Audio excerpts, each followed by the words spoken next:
Maximo, are you there? Yes, I see you. I can't hear you, though. There you go. You unmuted. You can hear me now? Mm-hmm.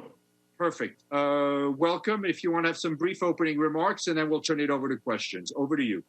Oh, thank you so much. Only very briefly, we just launched the top report. What the top report is saying this year is that there is an increase in 10 million the number of hungry people in the last year, and there is an increase in 10 million with respect, in 60 million in the last 5 years. So 10 million with respect to last year, 60 million with respect to the last 5 years, which means that we are off track in the hunger indicator. It also means that most of the hungry is in Asia, 381 million, in Africa, 250 million, and it's the region that is increasing the most. And if the trend continues like this, by 2030, Africa will account for 51.5% of the total number of undernourished. At the same time, we also did some simulations on the impact of COVID-19, and we found that the increase in 2020 of undernourishment will go between 83 to 132 million more undernourished people because of the effect of Maximo, if you could try to speak closer to your microphone, because I think we're having a bit trouble hearing you. Okay, is that better? Yeah, there's a bit of an echo. I'm not sure it's going through your microphone, but this may be a little better. Just speak a little more. Okay. Go ahead. So what I was saying is that the impact of COVID-19 will increase the number of undernourished, between 83 to 132 million more people undernourished. And also, if we look at other indicators of the stunting, the number is 144 million for children less than 5. Weighting is 47 million. And overweight keeps increasing in all regions of the world in 38.3 million. The second part of the report looks at affordability of healthy diet, which we believe are central to be able to achieve SDG 2, which is basically zero hunger and elimination of all forms of malnutrition. And what we found is that healthy diets are 5 times more expensive than the calorie basic diet that we consume. And also that 3 billion people cannot afford a healthy diet. And this means that 57% of sub-Saharan Africa and South Asia cannot afford healthy diet. And in countries under protracted crisis, 86% can't afford them. And finally, we look into the hidden costs of the diets and how much are the costs in terms of greenhouse gas emissions. We found that under the current consumption patterns, the costs are $1.7 trillion per year until 2030. And the health costs of non-communicable diseases are $1.3 trillion per year by 2030. If we are able to shift the consumption patterns to consumption of healthy diets, the reduction in the health costs will be 97%, and the reduction in the greenhouse gas emissions will go between 41 and 74%. So that is the summary of the report of the SOPI Interdict. Back to you. Thank you very much, Maximo. Let me know if anybody has a question. Yes, Evelyn Leopold. Go ahead, Evelyn. How do you do? Thank you for your briefing. Can you bring us up to date of how much how bad the damage is from the locust invasion? Yeah, this report doesn't bring the locust, but of course FAO is working on locust. The situation is not yet controlled, as you know. It's pretty bad in the countries that we're working, which are in Eastern Africa. The concern is that the expansion of locusts and the mobility will go to Western Africa, and that's what we're trying to control. And of course, it's going to Southern Sudan and other countries. So right now, the situation, we have been able to control and recover a significant amount of data, but we are not yet close to a solution to the problem, which is increasing, and the migration is the concern that we have to. Thank you. Thank you very much. Any other question? Yes, Majid Gli from Ruda Media Network. Majid? Thank you very much. Thank you for this briefing. My question, I have 2 questions. The first one is about global supply chain and the possible impact of COVID crisis.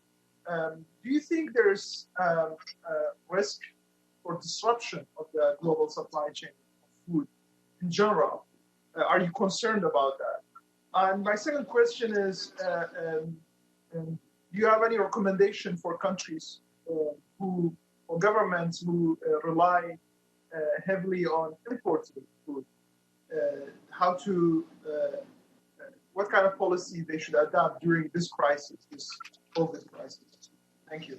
Okay, thank you very much. The way we look at this is like a box fight, basically. Okay, so the first round was the hit that we had because of the lockdown, which disturbed all the production system. And yes, there were a lot of logistical problems.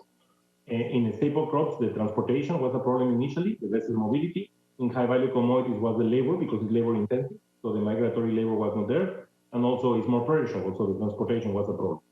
In the second round, which is the recession, what we are facing today, the situation is different. It's not a problem of food availability. Food is available despite of these logistical problems that have been resolved. But the problem is a huge recession. So you have seen the GDP decline rates that have been predicted by IMF, OECD, and so on.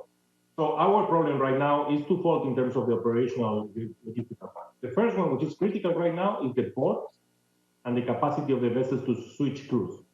So they have reached to a limit of 11 months. There has been an agreement, I think, in the major 11 ports that was reported by Bloomberg. But if you look at the countries that has agreed and countries that already were having some switch of crews, like the US, for example. But the countries which still are not agreed to that are the Northern Africa ones which are making food imported. So we need to change that, and the way to change that is to increase testing in the ports and to allow the crews to change. If that happens in the next weeks, then that risk of vessels not being able to move will be resolved, and then we are fixed with the logistical problems right now. The second element, which is linked again to this box fight, is the health issues, okay? What we are concerned is that we are opening economies with a significant health problem. COVID is not resolved, it's still there and growing, especially in the South and in the US significantly. And this could itself create a lockdown, not by legal decree, but by health issues.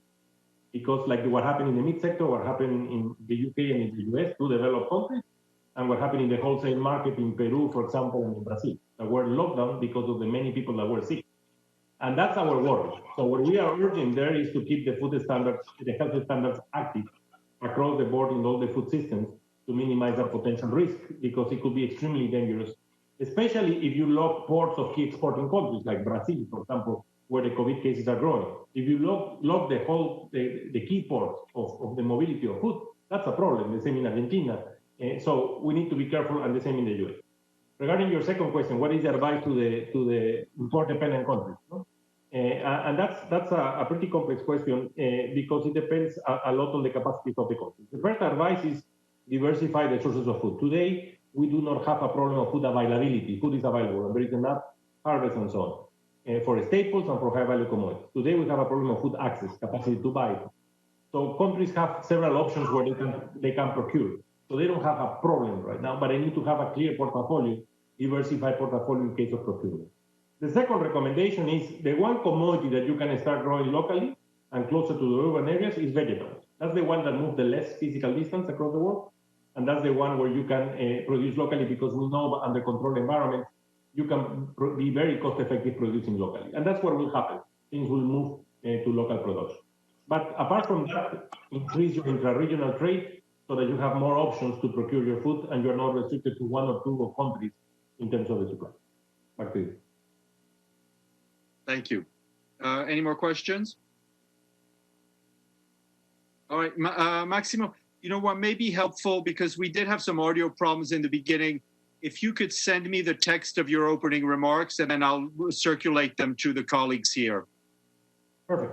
Great. So what email I send you? Just send it to me, dujarik@un.org, and I'll get it to all the participants. Okay, thank you so much.